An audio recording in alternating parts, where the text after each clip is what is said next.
আচ্ছা, আমরা এখন এসে পৌঁছলাম হচ্ছে জয়ন্তী রিভার বেড।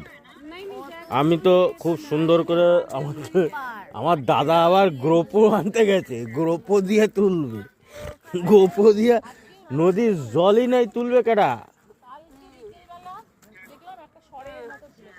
এই যে